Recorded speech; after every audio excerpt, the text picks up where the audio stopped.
plus aucun pesticide à moins de 150 mètres des habitations. Par arrêté, le maire de la Couronne décide d'interdire les pulvérisations autour des maisons ou même d'un collège comme ici. Une distance bien supérieure aux 5 à 10 mètres envisagée par le gouvernement. C'est pas du tout suffisant, c'est justement ce qui m'a décidé définitivement à signer cet arrêté, c'est le manque de clairvoyance et le manque de volonté politique de nos gouvernants qui en fait laissent les agriculteurs dans des situations qui sont dramatiques et puis qui met en danger la santé de nos concitoyens. La décision du maire passe mal chez les agriculteurs. Jacques Petit cultive des céréales sur la commune. Il déplore le manque de dialogue de la part de l'élu et assure qu'il ne respectera pas l'arrêté. Dans cette parcelle qui est derrière moi, c'est une culture intermédiaire, c'est du millet. Il y avait des repousses d'ambroisie.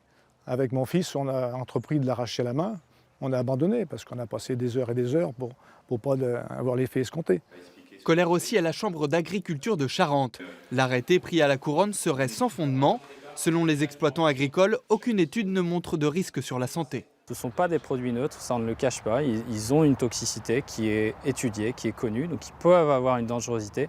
Mais si on les utilise avec les bonnes pratiques, avec les recommandations, dans les règles qui sont préconisées, il n'y a pas forcément de danger et de risque pour le riverain. La Couronne inspirera-t-elle d'autres communes? C'est en tout cas ce qu'espèrent certaines associations anti-pesticides. Je me réjouirais que les plus de 400 maires charentais fassent la même chose au même moment. Parce que je reste convaincu que le fait d'encombrer très certainement les tribunaux administratifs rendrait le travail contre ces arrêtés un peu plus difficile par l'État. En 2017, le maire de Rueil-sur-Touvre avait déjà voulu prendre un arrêté similaire en Charente. Il l'avait finalement retiré sous la pression de la préfecture.